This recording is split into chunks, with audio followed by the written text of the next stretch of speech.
आप देख रहे हैं एंटी करप्शन इंडिया न्यूज, भ्रष्टाचार और जुर्म के खिलाफ हर पल आपके साथ।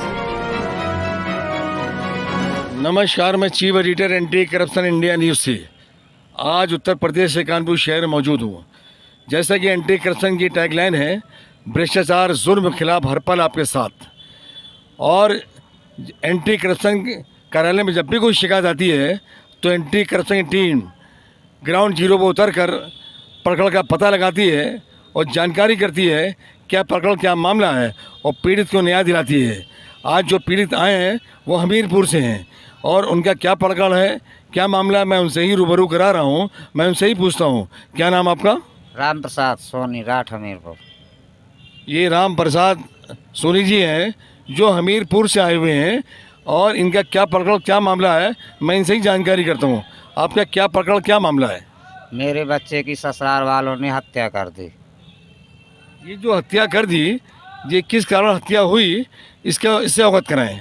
ससुराल में उसके साले का शादी थी, शादी में उन लोगों ने जेवरात ले लिए थे और इसके बाद जन्मदिन में बुलाया 1 महीना बाद। तो जन्मदिन में आने से उसने जेवरात बैक मांगे कि दे दूँ, नहीं तो पापा जान लेगा तो नाराज़ होगा। तो उनने जेवर ना देने के कारण उसको जहर खिला दिया। जहर खाने से उसकी मृत्यु हो गई। मृत्यु होने के बाद पनकी थाने क्षेत्र में फेंक दिया। ये आप बताएं, जैसा कि आपने बताया कि उसको बुलाया बहाने से यहाँ पर और उसके बाद उसको खाने में जहर दे दिया और देने के बाद उसकी हत्या हो गई, वो मर गया और उसकी लाश को उन्होंने पनकी छेद में फेंक दिया। ये शादी आपकी बेटे की कब हुई थी? 7-8 साल पहले। 7-8 साल हो गए शादी के आपके बेटे की। और ये हत्या का कारण क्या है, ये हत्या क्यों करी गई, क्या वजह है, क्या मतलब आपके ससुराल वालों से आपके बीच में क्या मनभेद था? उन लोगों से हमारी बनती नहीं थी क्योंकि वे चोर हैं। उसका लड़का सुरेश, जिसने 50-60 मोटरसाइकिलें मारी थी कानपुर से और हमीरपुर क्षेत्र में बेची थी। बेचने के बाद उसको क्राइम ब्रांच वाली पुलिस ने पकड़ा था तो 4 साल जेल में रहा। 4 साल बाद जमानत पे छूटा। जैसे कि इनका कहना है कि जो इनका दामाद था उसकी गतिविधियाँ अच्छी नहीं थी, वो गाड़ी चोरी भी करता था, जो इनको पसंद नहीं था। उसकी जिस तरह से गतिविधियाँ उसकी थी वो इन्हें बिल्कुल पसंद नहीं थी। ये चाहते थे ठीक ठाक से रहे वो, तो ठीक है मैं संबंध बनाऊंगा, वरना ये संबंध नहीं चाहते थे कि उनके घर वालों ने इनको किस तरह दबाव बना के शादी करवा दी। उसके बाद उसके हालात वही रहे, सुधार नहीं हुआ। और इनका हाँ, क्या बताने जा रहे हैं? साला, उसका साला, मेरे लड़के देवपाल का साला, सुरेश नाम है उसका। उसने मोटरसाइकिल कानपुर से 50-60 मोटरसाइकिल हमीरपुर जिला में बेचने के बाद मेरी लोग। अच्छा, आपका कहना है कि आपका जो मतलब बेटे का साला था वो एक आपराधिक किस्म का था और उसने कई गाड़ियाँ चुरा कर हमीरपुर क्षेत्र में बेची। उससे आपको परेशानी उसी से थी, साले से थी? हमारे बच्चा के यहाँ भी 2 मोटरसाइकिल रखे आए थे तो क्राइम ब्रांच वाली पुलिस ने मेरे बच्चा को भी पकड़ा था। तो सही निकला था कि रिश्तेदार आते हैं, रख गए। हमें क्या पता है कि चोरी की गई कैसे, तो उसको छोड़ दिया था। इसको जेल भेजा था, 4 साल में जमानत हुई थी। जैसा इनका कहना है कि जो उनके बेटे का साला था वो चोरी के आरोप में बंद हुआ था, 4 साल बाद जमानत हुई थी। अब वो इस टाइम कहाँ है? इस टाइम घर पे है। उन्हीं लोगों ने, तीनों ने मिल के, तीनों साले ने और ससुर ने उसकी हत्या कर दी मेरे लड़का की, जहर खिला के कि जेवरात न देने पड़े। ये जो आरोप लगा रहे हैं जहर खिलाकर हत्या कर दी गई, ये कैसे आपको कैसे जानकारी हुई? क्या ये सिद्ध हुआ कि उसको जहर खिला के मारा गया है?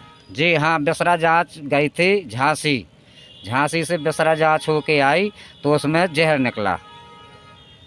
आपका कहना है कि जांच में जहर निकला, इससे जानकारी होगी जहर खिला के मारा गया है वो। और आपने उसके बाद क्या कार्रवाई कराई? क्या थाने गए, FIR कराई? थाने गए, पुलिस ने FIR नहीं लिखी, कोई भी FIR नहीं लिखी। SP के CO के, IG DIG कमिश्नर साहब दिल्ली मुख्यमंत्री तक घूमे लेकिन FIR नहीं लिखी पुलिस ने। तो कोर्ट से FIR दर्ज करवाई। कोर्ट की FIR दर्ज होने के बावजूद जहर में जो 302 लगाई उनने कोर्ट के आदेश पर, जो जहर में धारा बढ़ना चाहिए, 128 है 100 जितनी भी बढ़ा तो वो धारा कहना है कि 302 तो हुआ, हत्या उसकी हत्या करी गई और साथ में जो धाराएं भी उनमें अंकित होनी चाहिए वो धाराएं नहीं लगाई हैं, वो आपको आरोप है। तो इसकी जानकारी क्या आपने यहाँ पे जो अधिकारी आला अधिकारी हैं क्या उनको दी? दे आज कमिश्नर साहब से भी मिले हम, कमिश्नर साहब ने उनको बुलाया, बुलाने के बाद तो इंस्पेक्टर साहब कह रहे हम बाहर हैं, हम नहीं आ पाएंगे, हम बाहर हैं और किसी दिन आएंगे, जिस दिन बाहर से आ जाएंगे। जैसा कि इन्होंने बताया कि कमिश्नर साहब ने इनके प्रकरण को संज्ञान लिया और जो संबंधित थाने के एसओ थे उन्हें तलब किया, लेकिन वो नहीं आ पाए हैं किसी कारण, और अगली डेट में उनसे पूछताछ होगी और उनसे जांच होगी। और क्या बताना चाहते हैं आप, अपना विशेष कोई बताइए अपने ससुराल के बारे में, आप क्या चाह रहे हैं? आप देखो, हमारे बच्चे की जब यहाँ मृतक पाया पुलिस ने तो हमें फ़ोन से बताया कि यहाँ आपका बच्चा पड़ा, उसकी जेब में आधार कार्ड निकला। तो हमने ससुराल वालों को फ़ोन किया कि आप वहाँ पहुँचिए, बच्चा तुम्हारे यहाँ गया था, वहाँ पहुँचिए। तो जो वहाँ नहीं पहुँचे, पोस्टमार्टम हाउस हमने इनको बुलाया, वहाँ भी नहीं पहुँचे, दाह संस्कार में भी नहीं पहुँचे, जहाँ तक कि कोई काम में नहीं पहुँचे जी। तो क्रियालय की नहीं मारा तब तो गए नहीं हैं। जिसका दामाद अगर उसी के घर के आसपास मृतक पड़ा हो तो जाना चाहिए। हमारे कहने से हमें रात से आने में 4 घंटा 3 घंटा लगते हैं, इनको तो 10 मिनट लगने थे, लेकिन कोई नहीं पहुंचा। पोस्टमार्टम हाउस भी नहीं पहुंचे, दाह संस्कार में भी नहीं गए। अब बताइए। जैसा इनका कहना है, इनके बेटे ससुराल वालों ने न दाह संस्कार में गए, न ही कहीं पोस्टमार्टम में गए, और न यहाँ लाश बरामद हुई वहाँ पहुँचे। इससे लगता है उनकी भूमिका संगीन थी, प्री प्लानिंग उन्होंने मर्डर किया उसका, और इन्होंने सारे अधिकारियों को भी अवगत करा दिया है। अब मैं देख रहा हूँ बगल में भी एक साहब खड़े, मैं इनसे पूछता हूँ, क्या नाम है आपका? खलक सिंह पाल।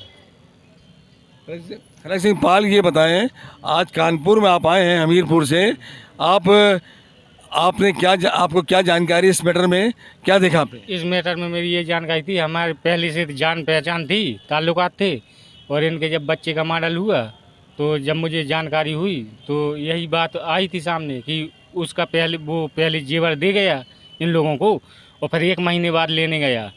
तो जन्मदिन था उसके साले का जिसकी हत्या हुई है, तो वो जेवरात लेने गया तो फिर ये दुर्घटना हुई है।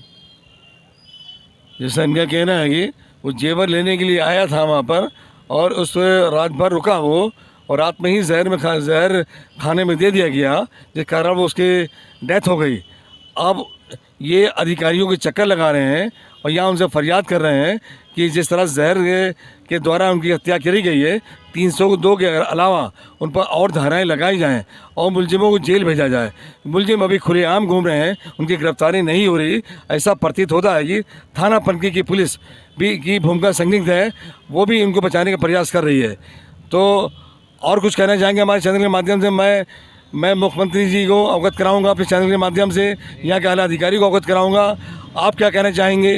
हाँ जी, कार्रवाई होना चाहिए। और कल हम पनकी थाना गए थे तो दीवान जी कह रहे थे कुछ माल खर्च करना पड़ता है तब गिरफ्तारी होती है, ऐसी थोड़ी गिरफ्तारी होती है। वो भगा दिया था। जैसा कि देखिए, एक पीड़ित जो अपने बेटा खो चुका है, वो दर भटक रहा है न्याय के लिए, और उससे पुलिस पैसे की बात करती है, घूस की बात करती है कि मुझे पैसे दें, मुझे खर्चा दें, तब मैं कार्रवाई कराऊंगा। तो ये एक करप्शन का मामला है पुलिस का। मैं इसको भी अपने चैनल के माध्यम से अवगत कराऊंगा यहाँ के मुख्यमंत्री जी को, और कहूँगा इस पर एक्शन कराएं, कार्रवाई कराएं। जो पुलिस की गतिविधियाँ हैं वो अच्छी नहीं हैं। कमिश्नरेट के बाद हमें लगता है पुलिस और भी कार्रवाई नहीं कर रही है, जिस तरह कार्रवाई होनी चाहिए कमिश्नरेट के बाद, और पीड़ित को न्याय मिलना चाहिए, उस तरह न्याय नहीं मिल रहा है। अब अगली अपडेट में किसी नए प्रकरण से अवगत कराएंगे। तब तक के लिए राष्ट्रीय अंतर्राष्ट्रीय खबरों से बने रहिए एंटी करप्शन इंडिया न्यूज़ के साथ। मैं चीफ एडिटर अतर हुसैन एंटी करप्शन से, साथ में कैमरामैन सत्येंद्र कुमार। नमस्कार, जय हिंद। सब्सक्राइब करें हमारे YouTube चैनल को और बने रहें हमारे साथ।